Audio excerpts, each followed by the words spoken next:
Hey guys, welcome to another episode of the Vinyl Den, your channel for record collecting by record collectors. I'm Nick. Today I'm talking about the Rhino Records Start Your Ear Off Right to series that's being released in January.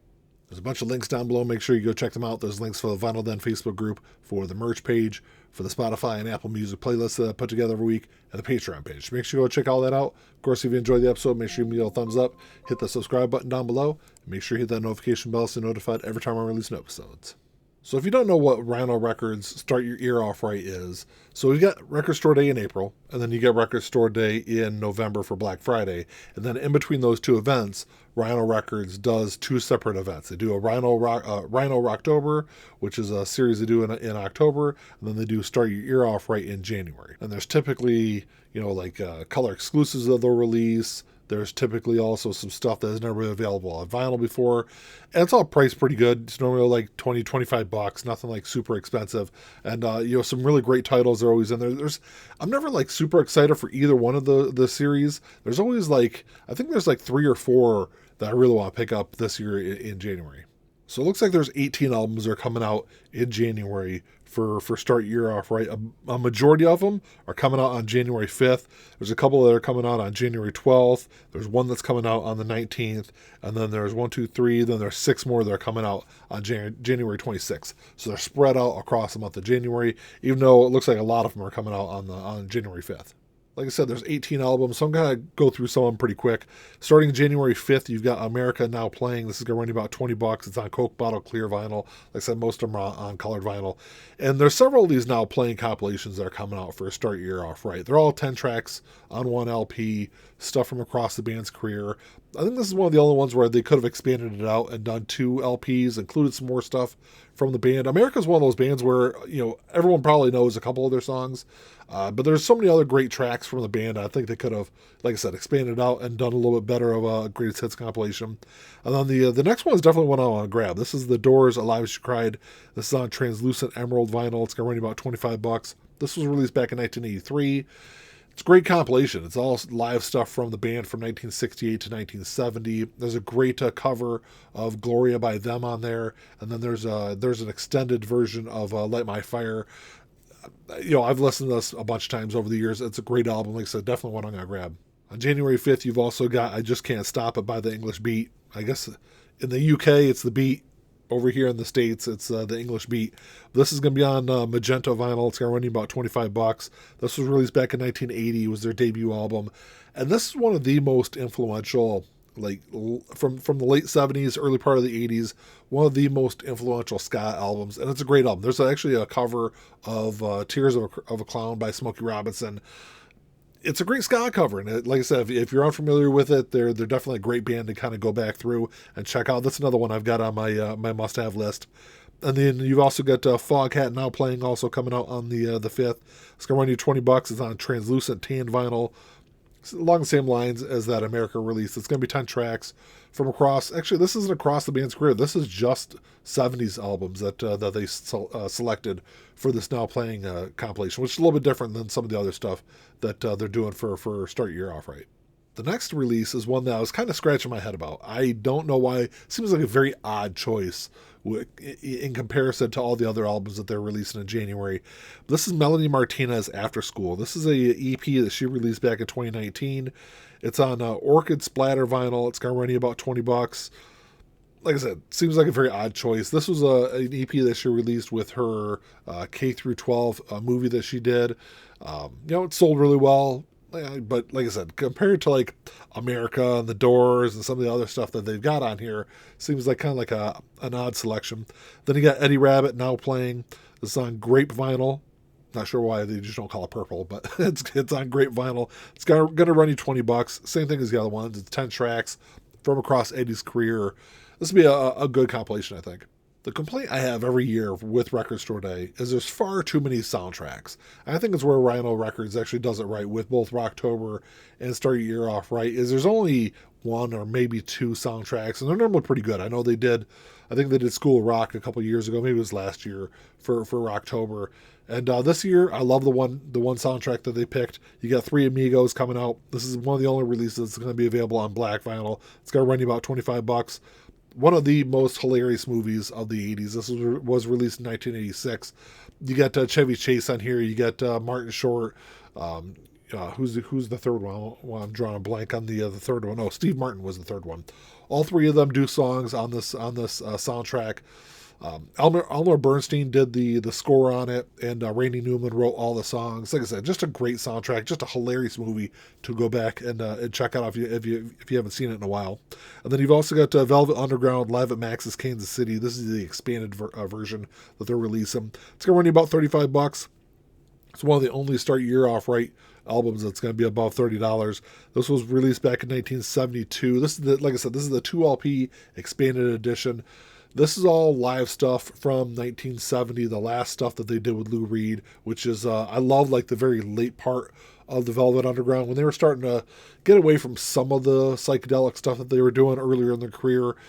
So this expanded edition was never released until I think it was so this was available on CD in 2004, but it wasn't pressed on vinyl until 2016. So this is the first time it's been available since 2016, and it wasn't available prior to that. You can go online and grab a good copy of the 2016 pressing for pretty cheap. I think they're under $40 on there, but this is one of them.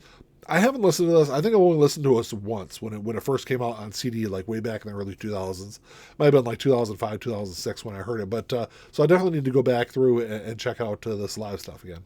And then the last album that's coming out for January 5th is the self-titled debut album from Yes, released back in 1969. This is going to be on Cobalt Blue vinyl. It's going to run you about $25. This is an album that I've long considered one of the godfathers of progressive rock, but there's still a heavy dose of psychedelic rock also in there. I'm not the biggest Yes fan. This is one of their albums, one of their few albums that I'll go back through, every now and again, I guess.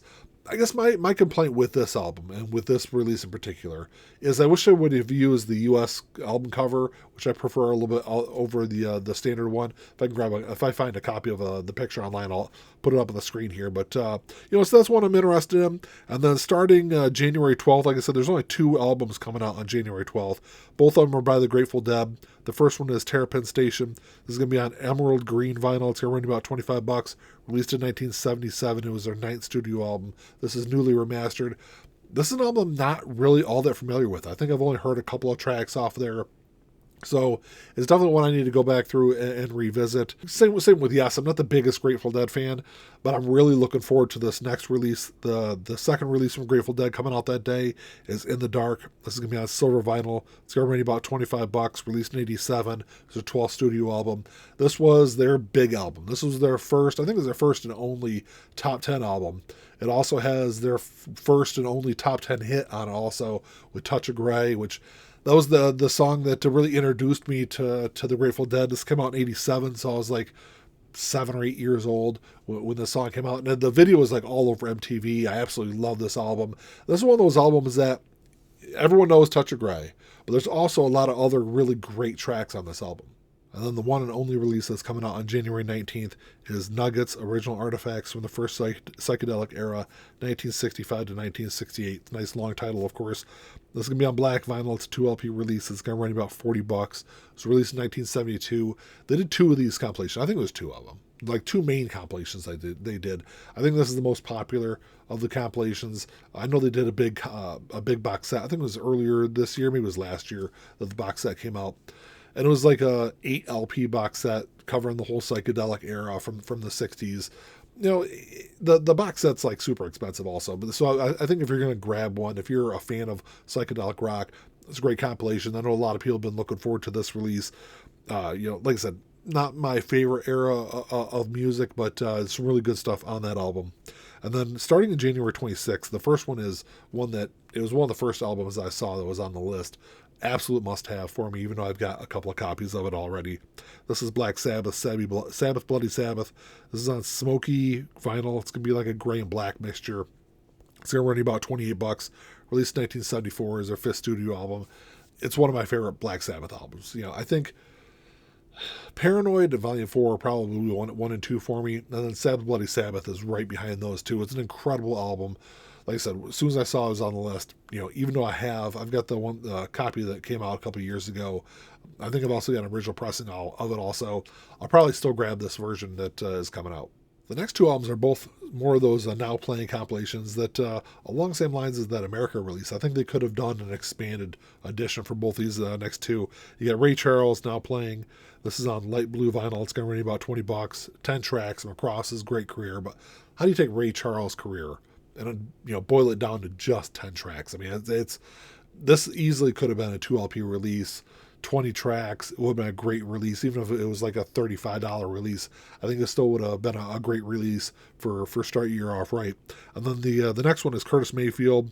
This is on grape vinyl. Once again, why not just call it purple? I know, one of those funny things I always notice. Going to be $20 also. Same thing, 10 tracks across his career. Could have easily been a 2 LP release. And then the last three are all ones that are going to round out the month of January. These are all also being released on January 26th. 2 of them have never been available on vinyl outside of a box set that came out earlier this year. The first one is Stevie Nicks' Straight Angel. This is on translucent red vinyl. It's going to run you about $37. This was released in 1994 as their 5th studio album, 2 LP release. This was only available in that box set that came out earlier this year. This album was really interesting because it was met with a lot of really mixed reviews. It still sold really well. You hit number 45 on the Billboard charts here in the U.S. But I think by 1994, Stevie's addiction issues had really kind of caught up with her. She's always been really heavily involved in the writing process, all her songs. And she really wasn't on this album. I think that's what really hurt this album overall. It's an okay album. There's a couple of good tracks on there, but there's a lot that I can kind of do without. So you got that coming out on the 26th, and then you got Stevie Nicks' Trouble in Shangri-La also coming out. This is on sea blue vinyl, translucent sea blue vinyl. It's going to run you about $35. Released in 2001. It was their 6th studio album. Definitely a return to form album for Stevie. By this point in her life, she'd really gotten herself together, and it really kind of came through on this album. Just a great album. When it was released, it was a huge album. It hit number 5 on the Billboard charts. Sold really well. I definitely put this up with some of her better stuff from the 80s. That's how good this album is. And then the last one on the list is Zapp and Roger now playing. This is on ruby red vinyl. It's going to run you about $20. Compilation, 10 tracks from across their career. If you're unfamiliar with Zapp and Roger, I think for most of their career, they just went by Zapp. And so this is a really one of the most influential funk bands of the 80s. They played a lot with Parliament Funkadelic in the later part of the 70s. That's where they kind of got their start, really got noticed by some labels, and their career kind of took off from there. This is definitely what I'm looking forward to, man. Zapp and Roger, they're a really sad story. They had a really great career in the 80s. By 1999, the band was started by 4 brothers, and then in 1999 there was a murder-suicide between 2 of the brothers. Really ended the band's career. Really kind of sad because they did create some really great music in the 80s. Well, that's all I got for you today, guys. Thanks for checking the show out. Make sure you drop me a comment down below. Let me know what you're looking forward to grabbing for Rhino Records. Start your year off right. I'm definitely going to grab that Doors release. I'm definitely going to grab that Grateful Dead In the Dark. Of course, Black Sabbath. I'll probably grab both of those Stevie Nicks releases, even though, like I said, Street Angel is not my favorite album of hers. But some really great stuff coming out. I'm really looking forward to these releases in January. But let me know what you guys think. If you enjoyed the episode, make sure you give me a thumbs up. Hit the subscribe button down below. That's all I got. Until next time, keep on spinning. Peace.